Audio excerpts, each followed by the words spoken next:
McCutchen is just the 13th player in Major League Baseball history to record at least 2,000 hits, 400 doubles, 45 triples, 200 stolen bases, and 300 home runs. Good morning to you. Good Monday morning from New York. I'm Dejan Kovacevic of DK Pittsburgh Sports, and this is Daily Shot of Pirates. It comes your way bright and early every weekday if you're into football and or hockey. I also offer daily shots of Steelers and Penguins in the same place that you found this. Pirates versus Mets here tonight at Citi Field. I'm covering the series for DK Pittsburgh Sports. Hope you'll be able to follow along with my written content as well. But yesterday, Pirates 9, Phillies 2 in Philadelphia. Jack Sawinski grand slam somehow got big time overshadowed as soon as Cutch hit his 300th out. Wonderful scene, wonderful storyline that would end up unfolding with a couple of Pittsburgh fans, father and son, being the ones who catch the baseball and then get to meet Cutch afterward. And, you know, Cutch is Cutch. He is who he is. And I mean that in the best possible context. I've been blessed to be covering his career since he was 18 years old.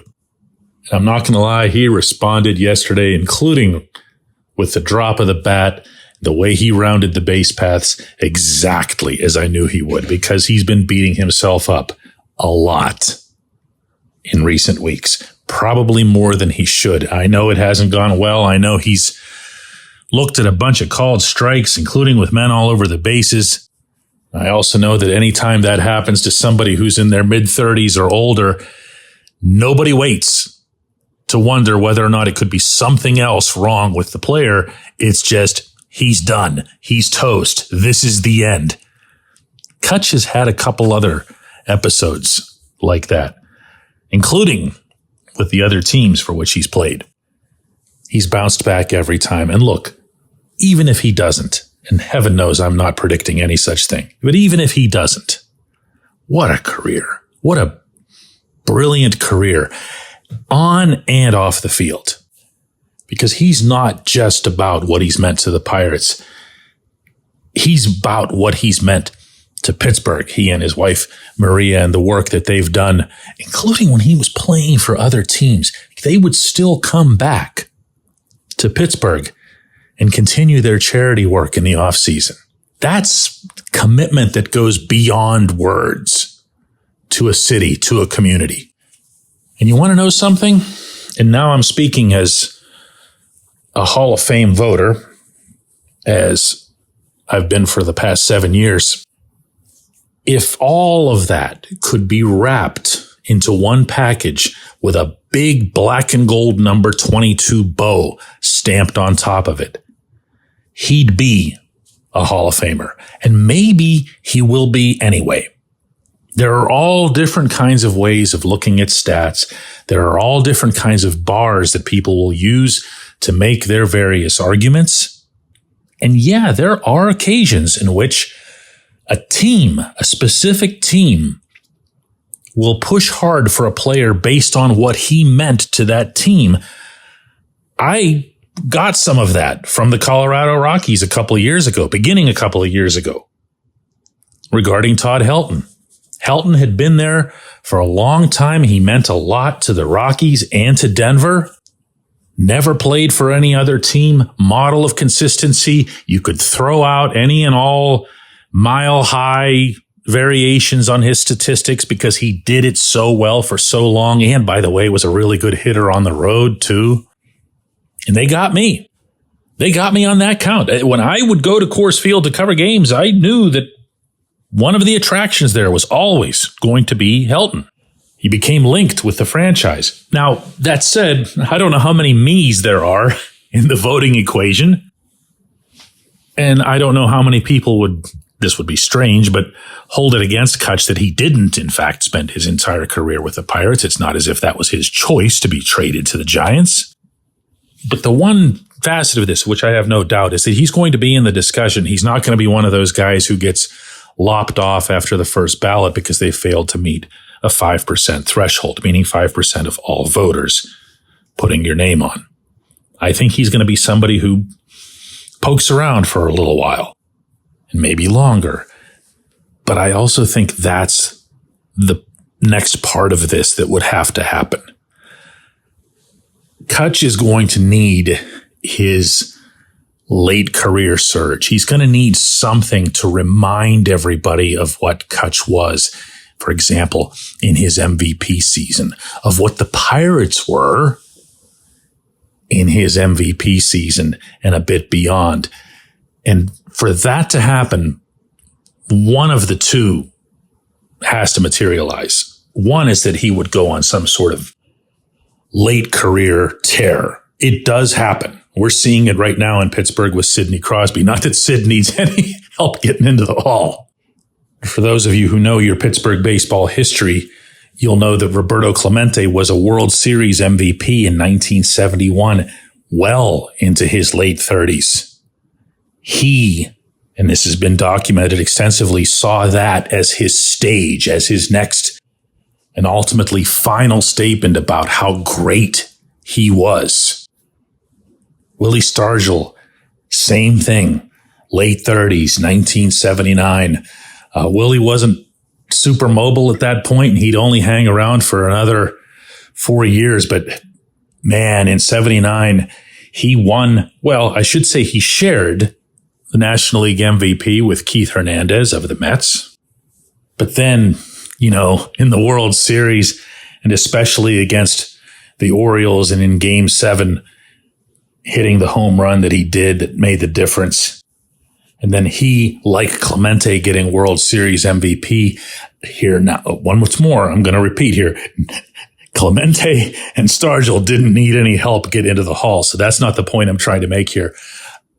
Rather, I'm bringing up that you can have those late career bursts that get everybody so stoked every time they happen everywhere. We love that storyline.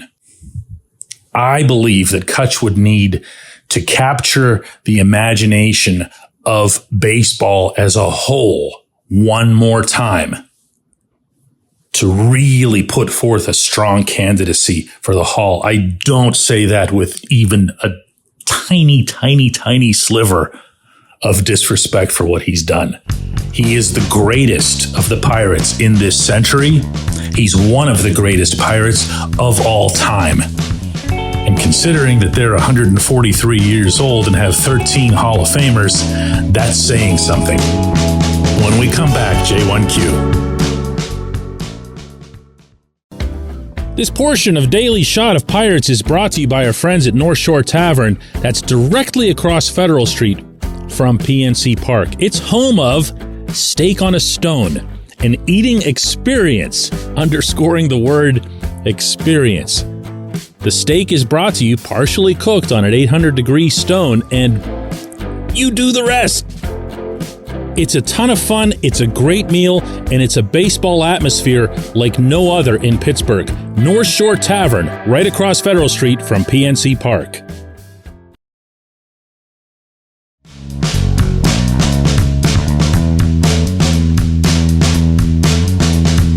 Today's J1Q comes from Jared, who says, DK, there's a spot along General Robinson Street on the North Shore that's seemingly all set for a statue. However, the outside statues are all of folks who have won titles. Hope springs eternal, but pragmatically speaking, if it doesn't happen, do they still put a Cutch statue there? You know, Jared, to me, team honors come in a different form. You know, all those things that I brought up in the opening segment about what a voter might consider what a player means to his team, to his community, to his city. Well, all of that applies here to what you're saying. It doesn't necessarily to Cooperstown. And when I think of Cutch, I'm going to repeat these from the opening segment here, but I think it's worth doing so. The first thing I think of is the greatest player of this century that this team's had. Certainly their most talented player and their most accomplished player since the skinny, non-cheating version of Barry Bonds. Certainly their most popular and beloved player since Willie Stargell. neither of whom obviously played in this era, neither of whom obviously played at PNC Park. So if I think of Cutch within that time frame and think of him as being the greatest Pirate of a generation, of that ballpark where the statue would be, hell yes. Okay? Hell yes is my response to that. Secondly, I do think of the person. One of the wonderful things about the statues that are currently outside PNC Park, the Mario Lemieux statue outside PPG Paints Arena, and you can only wish these would exist, but the ones that should exist outside Acrisure Stadium of Steelers legends other than Art Rooney Sr. When I think of all of them, and then I think of Richard Caligari, the late mayor, whose statue stands on Grant Street in front of the City County building, I think of people who were just good people. Mr. Rogers has a statue out near Acrisure Stadium. I think of people who made a difference, not just in sports. I think of people who made a difference for the better in people's lives. And Cutch fits that. Cutch fits that beautifully. Is that a lot of statues compared to the other teams in town? Yeah, but the Pirates have been around a lot longer than the other two teams. The Penguins eventually are going to have a Sidney Crosby statue. The Steelers, one hopes, someday will have, my goodness, at least put Mean Joe Green up. You know? The man's still kicking, you know? If there's only ever going to be one player who's a Steeler to get a statue, it's got to be Mr. Green. It's got to be. And I mean now. So yes, my answer to this one, there's no hesitation. There's no qualifiers, no nothing. It's an emphatic, resounding scream it from the top of Mount Washington, yes, to the statue, to the number being retired, to every honor that can be bestowed upon a Pittsburgh Pirate, every single one of them, for Andrew McCutchen. I appreciate the question. I appreciate everybody listening to Daily Shot of Pirates. Again, I'm here in New York covering the whole series against the Mets, and we're going to do another one of these tomorrow.